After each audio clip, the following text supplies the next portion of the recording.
1294 or 1290 BCE all the way until 1279 BCE. Seti I essentially restored the Egyptian empire after it had been greatly diminished during the reign of Akhenaten, who was the pharaoh who converted the state to monotheism, and he was also the father of King Tutankhamun. Seti I, on the other hand, was the father of Ramses II, otherwise known as Ramses the Great. But let's get back to the Temple of Seti I, which is also known today as the Great Temple of Abydos. Construction on the temple was started in the 13th century BCE by Seti I, but it wasn't complete. I know that some of you are triggered by the usage of BCE.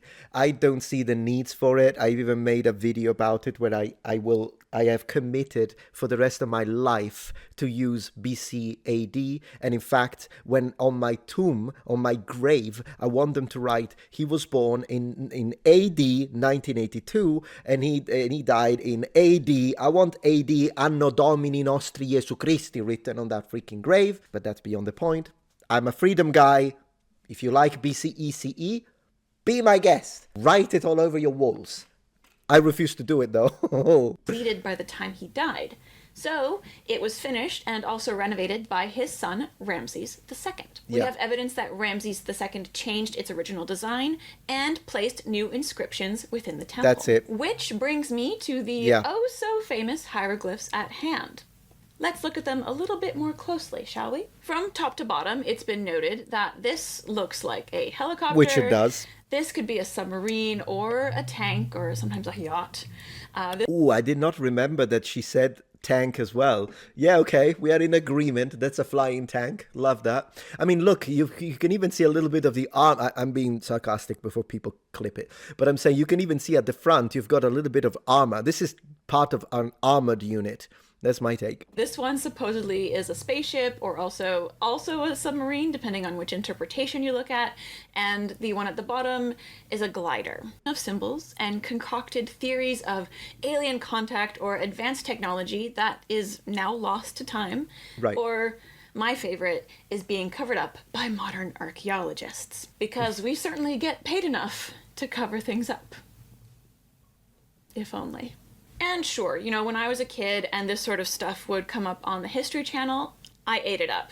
Mostly because it was one of the only sources of ancient Egyptian history content that I had at the time, but also because, it's pretty fantastical. But when you actually start studying this sort of stuff, you quickly move on from the fantastical to the much more reasonable conclusions that are based on fact. What do you mean fantastical, Doctor? Bow down to your reptilian overlords.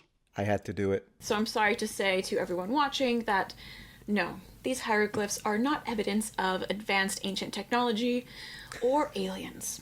They are, in fact, an early case of whiteout, otherwise known as a palimpsest when it's referring to a similar act in a manuscript where the text has been scraped or washed off in preparation for new text to be written over top. This relief isn't one original set of carvings. It's actually two overlapping inscriptions of the official kingly titles of Ramses II and Seti I. When Ramses II was renovating the temple... Yeah, to be honest, I mean, you did see, it's not like she needed to pull this one out, the Zaki Hawass book. This was actually, we Googled it, we only wrote it once, and we found it. I already knew it was there, but I kind of wanted to show you this. I just wrote it, hieroglyphs, helicopters. I scrolled twice, and we got into this. We found it immediately. So it was very easy to find. And I think it's important, particularly, and I do understand why she called it a debunking of Joe Rogan. To be fair to the guy, Joe Rogan didn't say, oh, these are absolutely, his guest was more onto the, these are aliens type of thing. But he kind of said, what a coincidence, which it is. He did say, wow, does look like a helicopter, which I agree. It does look like a freaking helicopter. But he didn't kind of push it to be like, this is what it is, guys. They're covering it up. I watched the thing. He doesn't say that. However, I do also understand her frustration a little bit, because basically what she's saying is that perhaps when you have 20 million subscribers, in preparation to the episode, all you really needed to do is to Google this for literally 2 minutes, look at this, and at least present it as an alternative explanation. Because yeah, if you say looks like a helicopter and your guest goes like yeah, because of course the guest likes it very much, and then you don't say anything else, the masses are exposed to this, but they don't see this. Right? So I do understand where she's coming from when it comes to that. Once again, I wouldn't call it a debunking of Joe Rogan, because it's not like he said it, but I do understand that she's saying this because really he could have showed at least both sides. And I'm always into show both sides and let people use their own critical thinking and decide what they want to decide, because yeah, that's freedom. That is freedom. Of the official kingly titles of Ramses II and Seti I. Yeah. When Ramses II was renovating the temple of Seti I, he had someone cover up Seti I's royal titulary and replace it with his own. Not nice. This is actually very common in ancient Egypt, for people taking credit for things that other people might have done, or even trying to erase people from history. But then, over time, as some of the plaster eroded and fell away, it created a weird combo of signs that now look like these modern vehicles. So yes, Mr. Rogan, it is a goddamn coincidence. At least I appreciate that she does admit that they do look like that,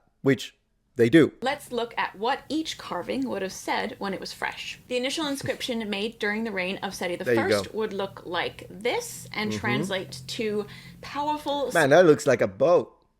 That looks like a bow. And then this is the tank. The tank is still there. Miss Raven, the tank is still there. And then we've got the UAP. Scimitar, who suppresses the 9 bows. It is a bow, which is yeah. their way of saying the enemies of Egypt. Menmaatra, which is the throne name of Seti I.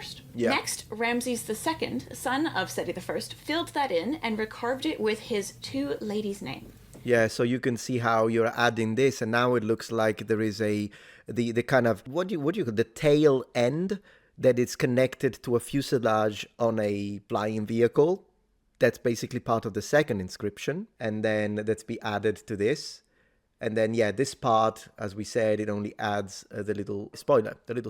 And what is the helicopter? So yeah, this is the section that would add, once again, man, what is it with Ramses adding tail ends of vehicles? Can we tell him to stop? Ramses, what are you doing? You're spoiling it. You're revealing it. Protector of Egypt, who repels foreign lands. Usur Maatra Setepenre, which is the throne name for Ramses II. That sounded very Anglophone.